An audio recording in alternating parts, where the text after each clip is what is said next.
Hello everyone, welcome to my channel. आज हम discuss करने वाले हैं एक ऐसा बहुत ही इम्पॉर्टेंट टॉपिक जो सीटेट में हमेशा पूछा जाता है, जो है लर्निंग डिसेबिलिटीज़। इस टॉपिक से आपका 1 से 2 क्वेश्चन तो आना ही आना है और घुमा फिरा के ज़्यादा भी क्वेश्चन पूछा जा सकता है। अकॉर्डिंग टू क्लासरूम में कैसे आप इस चीज़ को डील करोगे, इस तरीके से। तो चलिए हम डिस्कस करते हैं ये टॉपिक और शुरू करते हैं। क्वेश्चन नंबर 1 है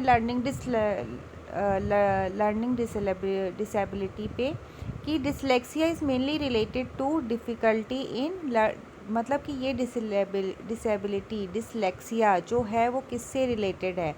writing only, reading, word recognition, hearing and speaking fluently. तो ये जो आपका डिसेबिलिटी है डिसलेक्सिया, वो आपका रिलेटेड होता है for reading and word recognition से। मतलब बच्चे को वर्ड को पढ़ने में और वर्ड को रिकॉग्नाइज करने में डिफ़िकल्टी होती है। तो एक शॉर्ट जो टिप है वो इस तरीके से याद करते हो कि डिसलेक्सिया, ठीक है। तो एस और आर जो है आपका पास पास आता है अल्फ़ाबेटिकल ऑर्डर में। जब आप ABCD पढ़ते हो तो SL लिखा हुआ है ना, तो फिर इसलिए आप रीडिंग को कर सकते हो कि डिसलेक्सिया आया है, यानी कि DYS, एस है तो आपका आप रीडिंग कर सकते हो।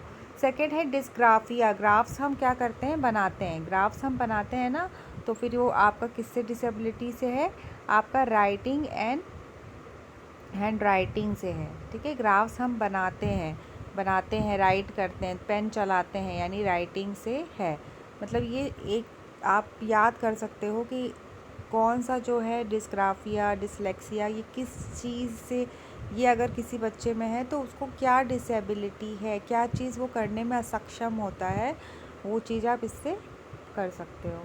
नेक्स्ट आपका आता है question number 3, dyscalculia refers to difficulty in, किस में होगा, reading comprehension, social interaction, mathematical concepts और and calculations and memory only.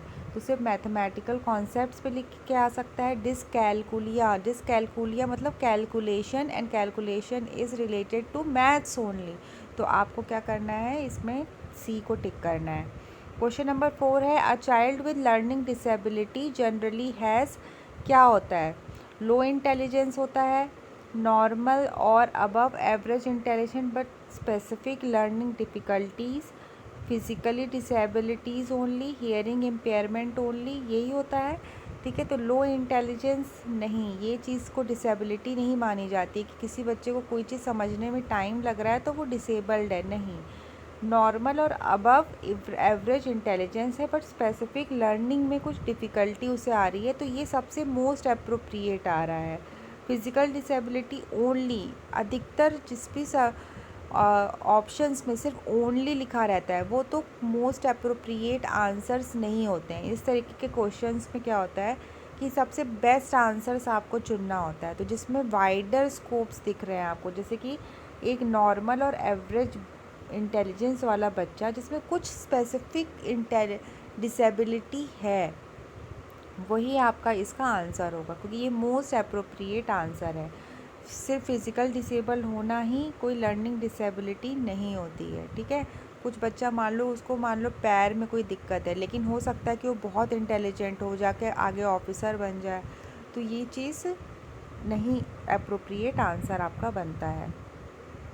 Fifth question है the best classroom strategy for a child with dyslexia is, classroom में ऐसी कौन सी strategy होगी बच्चे के लिए जिसे क्या हो, डिसलेक्सिया हो। अब आप कमेंट में ये चीज़ बताओ कि डिसलेक्सिया किससे है, नहीं कमेंट करना है, तो आप मन में सोचो कि डिसलेक्सिया कौन सी लर्निंग डिसेबिलिटी से रिलेटेड है, और कमेंट करने में क्या जाएगा, आप कमेंट्स भी कर सकते हो, जिससे कि आप पार्टिसिपेट एक्टिवली करोगे। क्लासरूम में भी बच्चों को जब टीचर पढ़ाती तो बच्चे आंसर्स करते हैं ना, वैसे कमेंट करके आपको करना है। तो ये है आपका पनिशमेंट फॉर मिस्टेक्स के लिए पनिशमेंट देना, multi sensory teaching approach, giving more homework, ignoring the child तो सबसे ही गलत आंसर है। ज़्यादा होमवर्क देने के लिए तो कभी भी एम्फेसिस नहीं किया गया है ना, तो वो भी आंसर आपका सही नहीं है। फिर उसके बाद आपका आ गया मल्टी सेंसरी अप्रोच, हाँ मल्टी सेंसरी अप्रोच जो है इसका बेस्ट आंसर होगा।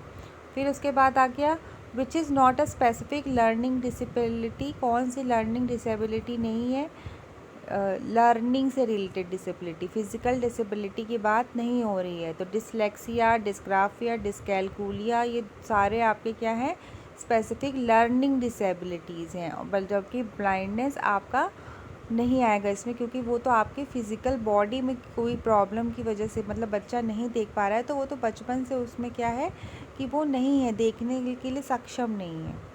फिर आपका क्वेश्चन आ गया continuous encouragement and positive feedback help children with learning disabilities because they increase anxiety, anxiety ये तो आंसर सही नहीं हो सकता है। इम्प्रूव कॉन्फिडेंस एंड मोटिवेशन, हाँ जहाँ बच्चे की कॉन्फिडेंस और मोटिवेशन को इम्प्रूव करने की बात हो रही है तो वो आपका बेस्ट आंसर होगा। रिड्यूस इंटेलिजेंस, इंटेलिजेंस को रिड्यूस कर देना, नहीं ये भी आंसर सही नहीं है। डिले लर्निंग, नहीं ये भी आंसर सही नहीं है। तो बी वाला आपका सबसे बेस्ट अप्रोप्रिएट आंसर है, वही है इसमें वही आंसर ठीक ही है। 8th आपका क्वेश्चन है the teacher should first do what if a child is suspected of having a learning disability. एक टीचर को क्या करना चाहिए कि अगर वो सस्पेक्ट करती है, ऐसा उसे लगता है कि बच्चे में इस तरीके की कोई लर्निंग डिसेबिलिटी है, तो एक टीचर को क्या कदम उठाने चाहिए। लेबल द चाइल्ड, चाइल्ड को लेबल कर दो कि हाँ इसमें ये प्रॉब्लम है। कंपेयर विद क्लासमेट्स, नहीं ऐसा भी नहीं करना चाहिए, कभी बच्चे को लेबल भी नहीं करना चाहिए। Observe and refer for professional assessment, हाँ ये आंसर सही हो सकता है। पनिश फॉर पुअर परफॉर्मेंस, नहीं जो बच्चा खुद अपने से परेशान है कि उसे ये कोई प्रॉब्लम है और आप उसको ऊपर से पनिशमेंट दो, ये तो बिल्कुल सही आंसर नहीं है। लाइक ए मूवी तारे ज़मीं पे, आप बच्चा कुछ शुरुआत में चीज़ें नहीं कर पाता था तो लोग उसे कहते थे इसमें ये प्रॉब्लम है, शिकायत करते थे। But a good teacher recognize the problem and finds the solution. Which teaching aid is most suitable for learners with learning disabilities. Only lecture method, B है आपका audio visual and activity based learning, memorization only, long written test only. Long written test से तो कोई फ़ायदा नहीं होने वाला है, ठीक है। मेमोराइजेशन तो सबसे नेगेटिव आपका ऑप्शन होता है। ओनली लर्न लेक्चर मेथड, ये भी आपका सही आंसर नहीं है। ऑडियो विजुअल, हाँ ऑडियो विजुअल्स आप दिखा सकते हैं, और एक्टिविटी बेस्ड जो लर्निंग होती है is the most suitable teaching add, क्योंकि बच्चे देख के ही ज़्यादा सीखते हैं। इसको आप इस तरीके से समझ सकते हो कि छोटा बच्चा जो स्कूल भी नहीं जाता है, वो अगर अमूल का अपना कोई बॉटल देखता है या बुक्स कुछ भी देखता है अपनी बॉटल, वो समझता है। अगर या ओरियो बिस्किट्स खाता है या कुछ भी खाता है छोटा बच्चा, अगर वो कहीं शॉप में जाएगा तो वो उस बॉटल को देख के, वो ऐसे देख के बोलने लग जाएगा अमूल, क्योंकि वो सुनता रहता है और उस बॉटल को रिकॉग्नाइज़ करता है कि ये जो इस तरीके से लिखा होगा ये अमूली है। वो एज अ होल लेता है वर्ड को, एक एक वर्ड नहीं वो पढ़ता है, एज अ होल लेता है। जैसे ओरियो है, ओरियो बिस्किट अगर बच्चे खाते हैं, पसंद करते हैं, तो वो एज अ होल ओरियो समझ लेते हैं। छोटे बच्चे भी ओरियो करके बोलने लग जाते हैं कि हमें ये खाना है, मतलब कि बिना स्कूल जाए भी।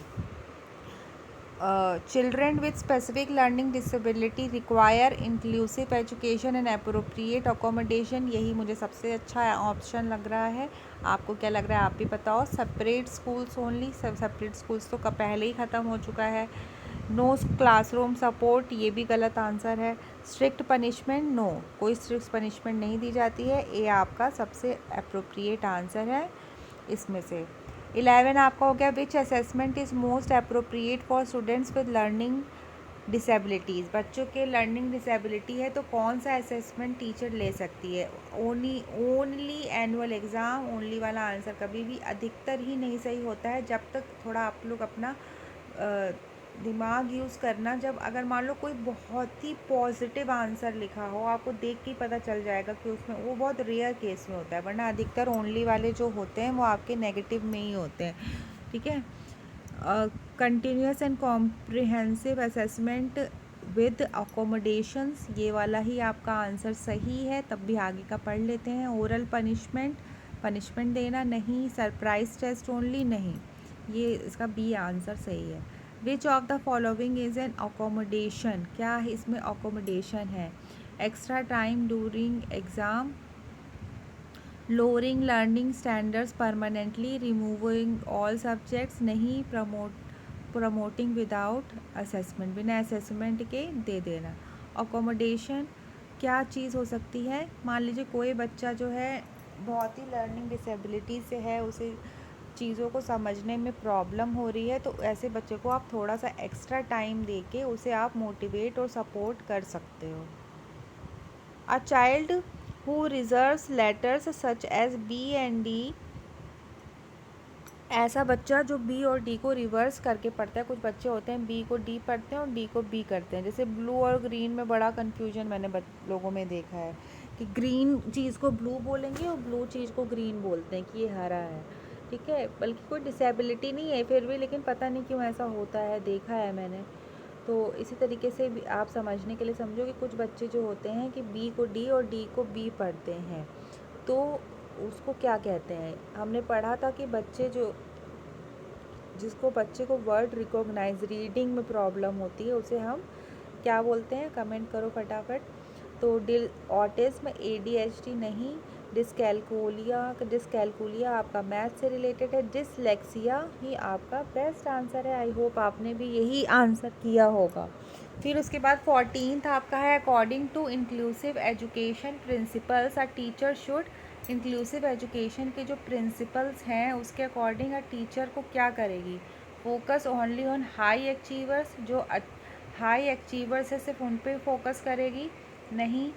ओनली फिर आया ना इसमें, देखो नहीं है तो गलत आंसर है। एक्सक्लूड करना बच्चों को किसी भी चीज़ से, वो भी गलत होगा। इंक्लूसिव एजुकेशन की हम बात करते हैं तो एक्सक्लूजन आपका नेगेटिव होगा, रॉन्ग आंसर होगा। Use one method for all students, very मतलब सबसे बेकार ऑप्शन तो यही है। हर बच्चे के लिए एक ही मेथड यूज़ करना, नहीं। हर बच्चा अलग है और हर बच्चे को आपको अलग तरीके से डील करना होगा।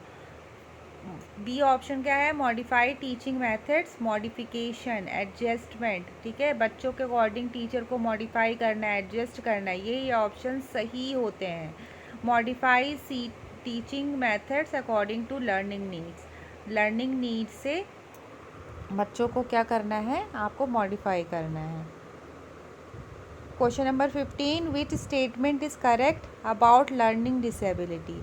लर्निंग डिसेबिलिटीज़ के लिए कौन सा स्टेटमेंट जो है करेक्ट है? They disappear with age automatically, age के साथ डिसअपियर हो जाते हैं, ऐसा तो नहीं होता है। They are caused by laziness, क्या बच्चा कोई आलसी होगा तो उसको ये डिसेबिलिटीज़ हो जाएंगी? नहीं।